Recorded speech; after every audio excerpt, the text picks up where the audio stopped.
नमस्कार देवियों और सज्जनों, व्यालोक वाणी में आप सभी का एक बार फिर से स्वागत है और आप हमारे साथ एक बार फिर देख रहे हैं आचार्य आनंद कुमार को। आज हम इनके साथ बातचीत करेंगे कई सारे मसलों पर। हम लोग आज हारमोनियम लेके इधर उधर निकलेंगे, लेकिन उसमें बहाना यानी ट्रिगरिंग पॉइंट जो होगा वो महाराष्ट्र का चुनाव है। महाराष्ट्र के चुनाव में रजाकार असदुद्दीन ओवैसी ने, जो खुद को बैरिस्टर भी बताता है, उसने एक बार फिर से बेहद आपत्तिजनक बयान दिया है। लेकिन जो उसकी कौम और उसके मजहब के हिसाब से बिल्कुल ठीक बात है, जो गजवाए हिंद की बात है वो उसने की है। और उसके छोटे भाई ने जो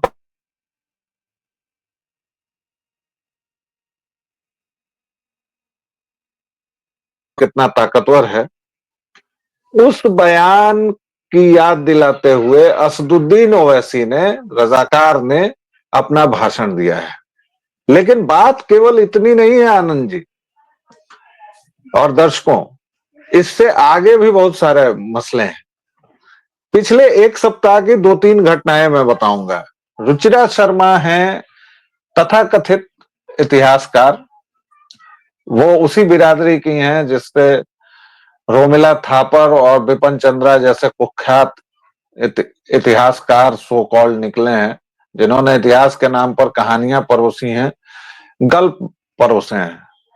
ये वही रोमिला थापर की शिष्या हैं जिनके मुताबिक अशोक को देखकर युधिष्ठिर ने पता नहीं क्या क्या किया था।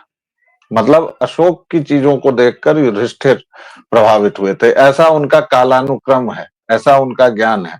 उनके आर्यन एक आक्रमण के सिद्धांत की धज्जियां बिखर गई हैं, लेकिन भारत में अभी वही माला रटी जा रही है। अभी भी रोमिला थापर को और बिपिन चंद्रा को दुनिया का सबसे बड़ा इतिहासकार माना जाता है।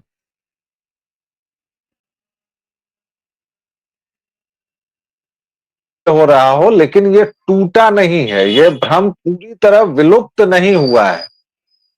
ये भ्रम कहीं ना कहीं ऐसा बना हुआ है जिससे लगता है कि इतिहास की जिस धारा को मोड़ने का काम नरेंद्र मोदी की सरकार को करना चाहिए था, या कम से कम पाठ्यक्रमों में जो बदलाव अपेक्षित थे वो नहीं हुए। बहरहाल वो एक अलग विषय है और वो एक अलग मुद्दा है। लिबरलों के लाडले विक्रांत मैसी की भी हालत खराब है। लिबरल जमात घसीट रही है आनंद जी। बेचारा मैसी सफाई देते देते परेशान है कि मेरा परिवार धर्मनिरपेक्षता का उदाहरण है। दिल्ली के एमएलए अमानतुल्ला खान जेहादी को अदालत ने बेल पर छोड़ दिया, लेकिन छोड़ते वक्त क्या कहा है? The court said that there was sufficient evidence against him but there was no sanction to prosecute him and decline the cognizance. यानी कि अदालत ने कहा कि उनके विरुद्ध पर्याप्त सबूत हैं, लेकिन उन पर अभियोजन यानी प्रोसिक्यूशन का कोई संज्ञान यानी आदेश, ऑर्डर नहीं है। इसलिए कॉग्निजेंस यानी संज्ञान नहीं लेती है अदालत। ये हाल है। ये चार पांच घटनाएं मैंने आनंद जी इसलिए साझा की क्योंकि ये केवल हमारे देश में हो रहा है, और जो बांग्लादेश में हो रहा है वहां मोहम्मद यूनुस की पुलिस इस्कॉन को आतंकवादी संगठन बता रही है। वहां का जो मुखिया है पुलिस का, वो कह रहा है कि हिंदुओं ने मारपीट शुरू की। पूरी दुनिया में जो ये जिहादी चरित्र चल रहा है उस पर हम अलग वीडियो में बात करेंगे, लेकिन अपने यहाँ जो ये सेकुलरिज्म की और लिबरलिज्म की और ये जो बीमार मानसिकता है, रुचिका शर्मा ने हिंदुत्व के खिलाफ इतना बोला, कुछ नहीं हुआ, लेकिन हिजाब पर बोला तो सर तन से जुदा की धमकियां आने लगी और अब वो माफी मांग रही हैं। लेकिन माफी भी नहीं मांग रही हैं, वो एक अलग किस्सा है। आनंद जी, लंबा इंट्रोडक्शन मैंने दिया ताकि आप भी लंबा बोलें और इस पूरे मसले पर हम आपको सुनेंगे। आप कैसे देखते हैं इस बीमार मानसिकता को? देखिए, इसको बीमार मानसिकता कहना उचित नहीं होगा। बीमार मानसिकता नहीं है, ये उनकी सामान्य मानसिकता है। बीमार वो तब होता जब वो लिबरलिज्म की बात करने लगता। तो ये उसकी सामान्य मानसिकता है। अगर आप ओवैसी की बात कर रहे हैं तो ये उसकी सामान्य मानसिकता है कि किस तरह से हमारा शासन हो जाए। और इसमें नया मुल्ला प्याज खाता है, या जो नया मुल्ला ज़्यादा प्याज खाता है, वो जो कहावत होती है, वो कहावत बिल्कुल लागू होती है। क्योंकि आप देखेंगे तो जो निज़ाम का काल था उसमें अभी से 4 पीढ़ी पहले ही ये जो आपका ओवैसी है, इसका परिवार जो था वो हिंदू परिवार था और उससे वो कन्वर्ट होके आया है। तो ये कन्वर्टेड है।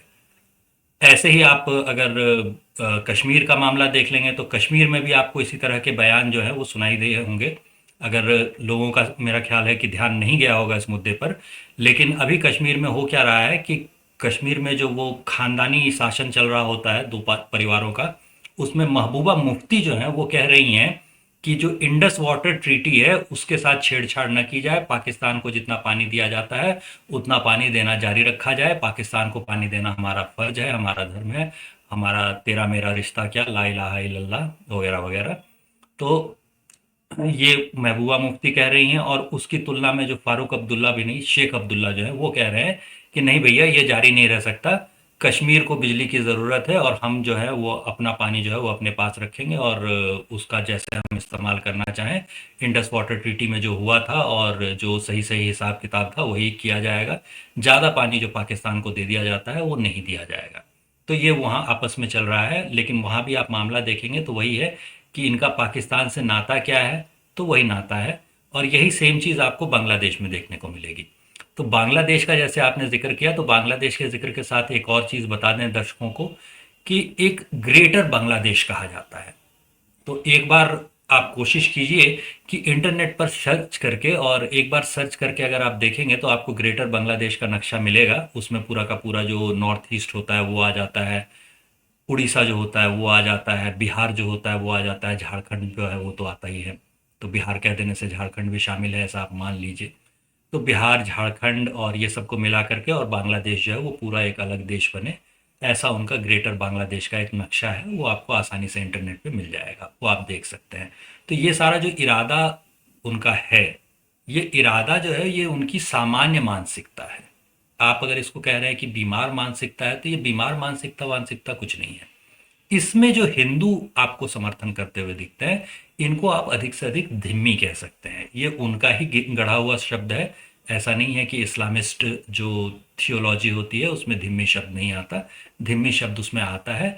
ये धिम्मी वो लोग होते हैं जो जजिया वगैरह भरते हैं और इस्लामिस्ट शासन का समर्थन कर रहे होते हैं, भले ही वो काफिर हो। तो जान बचाने के एवज में वो जजिया देते हैं, और इस्लामिस्ट शासन जो जो कह रहा होता है, जो जो कर रहा होता है, उसको ज़मीनी स्तर पे इम्प्लीमेंट करने में वो इस्लामिस्ट शासन की सहायता कर रहे होते हैं। तो आपको जो ये रोमिला थापर जैसे जीव दिखते हैं, या फिर आपको आप आजकल एक कश्मीर नामा नाम की किताब लिखने वाले एक पांडे जी थे, जो पुराने ज़माने में पढ़ाई उन्होंने, बहुत मज़ेदार चीज़ है उनकी कि पढ़ाई उन्होंने अर्थशास्त्र से की है।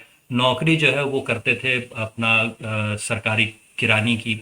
उसके बाद वो ऑफिस में बैठे-बैठे, खाली बैठे-बैठे कविताएँ लिखने लगे। उसके बाद उन्होंने मार्क्सवाद पे किताबें लिखी और अब अपने आप को इतिहासकार घोषित करते हैं, जबकि इतिहास से इतने में आप देख ही चुके हैं, ना कविता का लेना होता है, ना इतिहास से मार्क्सवाद का कोई लेना देना होता है, ना इतिहास से अर्थशास्त्र का कोई लेना देना होता है। तो लेकिन अपने आप को वो इतिहासकार घोषित करते हैं। तो ये जीव भी जो हैं ये आपको उसी तरह के दिखेंगे। फिर आपको राहुल देव जैसे जीव दिख जाएँगे, ओम थानवी जैसे जीव दिख जाएँगे। तो ये सब के सब अगर एक शंभुनाथ शुक्ला का नाम छोड़ दिया जाए तो वो अच्छा नहीं लगेगा। शंभुनाथ शुक्ला जो हैं वो भी उसी श्रेणी के हैं, उसी सामर्थ्य के हैं। बुढ़ऊ जो है वो सठियाए बाद में हैं, लेकिन जवानी में भी उन्होंने कोई बहुत अच्छे कर्म नहीं किए थे। तो ये सब के सब धिम्मी जो हैं ये आपको उनका पीछा करते हुए दिख जाएँगे। जो-जो वो कहेंगे उसको माइक लेकर के गली-गली, मोहल्ले-मोहल्ले में घूम-घूम कर प्रचारित करने का काम जो होता है, जिसको हम लोग राजनैतिक भाषा में पोस्टर साटना कहते हैं। तो पोस्टर साटने का काम जो होता है वो ये लोग कर रहे होते हैं। तो शुरू होता है ओवैसी से और ओवैसी परिवार से। और ये जो 15 मिनट के लिए पुलिस हटा लो वाला डायलॉग है, ये कोई नया डायलॉग नहीं है, ये काफ़ी पहले उसने दिया था। और पता नहीं क्यों अदालतों को लगता है कि ये कोई सांप्रदायिक बयान नहीं है। तो पता नहीं कैसे बयान दिया जाए तो सांप्रदायिक बयान होगा मिलॉर्ड के हिसाब से, ये भी नहीं मिलॉर्ड ही उसे बता पाएगा। नहीं उसे जेल भी हुई थी और बाद में अदालत जी को लगा कि पर्याप्त सबूत नहीं है, और ये पर्याप्त उसे जेल में रखने का कारण नहीं है। तो अदालतों को क्या है, कुछ भी लग सकता है भाई, अदालतें हैं, अदालतों को तो कुछ भी लग सकता है भाई। अदालतों को अचानक लग सकता है कि कसाब को बिरयानी देनी चाहिए, अदालतों को लग सकता है कि याकूब के लिए 2 बजे रात में खुल जाए। तो अदालतें हैं, माई बाप हैं, हुजूर हैं। अदालतों को ये भी लग सकता है कि कानून जो है वो सबके लिए बराबर है। ये एक बहुत अच्छा सा चुटकुला होता नहीं, है, ये कानून तो दिल सबके लिए फरेब, बराबर है। ये दिल फरेब झूठ आनंद जी वैसा ही बढ़िया है। अरे बचपन ये से कोई दो दिल फरेब झूठ, झूठ नहीं है, ये अच्छा बचपन सा से दो चुटकुला है, झूठ, इसको सुन के हंसा जा सकता है सुबह सुबह। बचपन से ऐसे दो भव्य चुटकुले हमें सुनाए जाते हैं कि कानून सबके लिए बराबर है और भारत एक धर्मनिरपेक्ष देश है। मैं ये कह रहा हूं कि अब यहाँ शरिया मतलब ऑफिशियली लागू होने में ही, मतलब जो भी हो कागज वागज पर, बाकी क्या समस्या है भाई। आप देखिए कि कोई भी मुसलमान सो कॉल्ड नेता है, वो कोई भी बयान नहीं, दे सकता है। तौकीर रजा कहता है कि हम सड़कों पर उतर आएंगे। शरिया लागू करने में शरिया लागू करने में जो समस्या हो रही है, तो शरिया लागू करने में कोई समस्या नहीं है। शरिया भारत में बहुत सारे इलाकों में लागू है। कम से कम 200 ऐसे जिले हैं जहाँ पर हिंदू जो हैं वो अल्पसंख्यक हैं। 9 ऐसे राज्य हैं जहाँ हिंदू अल्पसंख्यक हैं। और उनको जो अल्पसंख्यक जो है वो चूंकि डिफाइंड नहीं है संविधान में, परिभाषित नहीं है संविधान में कि अल्पसंख्यक होता क्या है। तो इन 9 राज्यों में अल्पसंख्यकों के जो अधिकार हैं वो हिंदुओं को नहीं मिल रहे हैं, वो मिल रहे हैं दूसरे समुदायों को ही, एक ही समुदाय विशेष को कह लीजिए। 99% हैं ये लक्षद्वीप में, फिर भी पता नहीं अल्पसंख्यक हैं। खैर, वो एक अलग विषय है। मैं ये कह रहा हूं कि कोई भी आता है, कोई भी, वो 2 कौड़ी का तौकीर रजा आता है, कहता है कि मुसलमान सड़कों पर उतर जाएंगे। ये 2 कौड़ी का रजाकार आता है, ये कुछ भी बोल जाता है। और उसके बाद इन लोगों को नारायण राणे का बयान बड़ा चुभ जाता है, जब नारायण राणे कहते हैं कि भाई 24 घंटे दे दो तो पूरे देश में बता देंगे। तो आप अगर एक पक्ष पर रोक नहीं लगाएंगे तो फिर दूसरे पक्ष को कैसे रोकेंगे। और हमेशा से दक्षिणपंथी संगठन तो अधिकतर प्रतिक्रियावादी ही होते हैं, वो क्रिया तो करते नहीं है। तो इसका मतलब कि आप लोगों ने वो उर्वर जमीन उनको दे दी है। तो लेकिन इस मामले में एक एक मामला और देखिए आप। एक थे रघुनंदन पासवान। तो ये रघुनंदन पासवान जो थे ये बिहार के थे और मुंबई में रहते थे। और बिहार में ही किसी अस्पताल में इनकी मुलाकात किसी मुस्लिम युवती से हुई थी और प्रेम हो गया था, और मुंबई में थे तो वो परिवार भी था वहाँ पे। तो मोहम्मद सत्तार नाम के एक व्यक्ति ने इनकी हत्या कर दी, और 3-4 दिन बाद जब लाश मिली, शव जब मिला, तो 7 टुकड़े में काट दिया गया था इन्हें। और शव जो था 7 टुकड़े में कटा हुआ मिला। जो टैटू वगैरह था हाथ पर, उससे पहचान हुई कि ये कौन थे। तो रघुनंदन पासवान जो थे इनकी हत्या हो जाती है। क्यों? क्योंकि इन्होंने सिर्फ एक मुस्लिम लड़की से प्यार किया था। तो प्यार के लिए जो जान दे दी वो यहाँ पे आपको दिख जाएगा। लेकिन जो आपको दिखेंगे लव जिहाद के मामले, इलाहाबाद हाई कोर्ट ने एक हाल में फैसला दिया है, और भी इलाहाबाद के या यूपी के कुछ कोर्ट्स जो हैं वो लव जिहाद के मामलों में कुछ लोगों को सज़ा दे चुके हैं। तो इसके लिए जो आपको सोशल मीडिया पर बहसें दिखेंगी उसमें दिखेगा कि सिर्फ वो एक युवती से प्यार करता था इसीलिए उसे जेल जाना पड़ेगा। भैया सिर्फ ये एक युवती से प्यार करता था इसीलिए इसे अपनी जान देनी पड़ी। और यहाँ पर जय मीम और जय भीम वाला जो नारा होता है वो भी आपको गायब होता हुआ दिखेगा, क्योंकि आपको कुछ लोग कहते तो दिख जाएंगे इस मामले में, लेकिन जो मारा गया उसका नाम रघुनंदन पासवान था, और जो मार रहा था उसका नाम मोहम्मद सत्तार था। ये कोई नहीं कहेगा, ये कोई बात नहीं करता। तो ये बहुत विचित्र सी जो दशा होती है ये अभी भी है भारत में। ऐसा नहीं है कि भारत में नहीं हो रहा, या पहले होता था अब नहीं हो रहा। और तो इसी के साथ स्थिति वही है। यह भी देखने को बड़ा मजेदार है और खतरनाक भी दर्शकों, कि आपको मैंने ये केवल 1 सप्ताह की 5 घटनाएं बताई, और ऐसा नहीं है। पूरे झारखंड में आप जाइए तो जमाई टोला, बांग्लादेशी रोहिंग्यों के बारे में, बांग्लादेशियों के बारे में इस देश के गृह मंत्री को बयान देना पड़ रहा है। ये सब कुछ हो रहा है, और झारखंड, बंगाल, ये दोनों मिलके जैसे इस देश के खिलाफ ही जाके खड़े हो गए हैं, ऐसा सा लग रहा है। आप दक्षिण के राज्यों को देखें तो वहां आप बात चल रही है कि भाई हमारी जनसंख्या कम है, हमारा काट ले रहे हो, दूसरों को दे रहे हो, फलानी अजीब अजीब तरह की समस्याएं क्रिएट की जा रही हैं। जबकि कुल मिलाकर अभी भी अगर देखा जाए तो जो एक संतुलन होना चाहिए वो संतुलन है। ऐसा नहीं है कि बिहार को बहुत ज्यादा पैसा दे दिया जाता है या किसी को भी, या अभी एक नया चला है कि महाराष्ट्र से गुजरात चले गए सारे उद्योग। अरे कमाल की बात है, मतलब देश में कैसी कैसी बातों पर तमाम चीजें हो रही हैं, लेकिन इन सब के खतरनाक डिजाइन को समझने की जरूरत है। दर्शकों श्रोताओं कृपया ध्यान दें कि रजाकार ओवैसी से लेकर और रुचिरा शर्मा तक इन सब का डीएनए एक ही है, इन सब का खून एक ही है, और इन सब के उस खून में भारत द्रोह और खासतौर से हिंदू द्रोह का जो वायरस है वो सबसे ज्यादा है।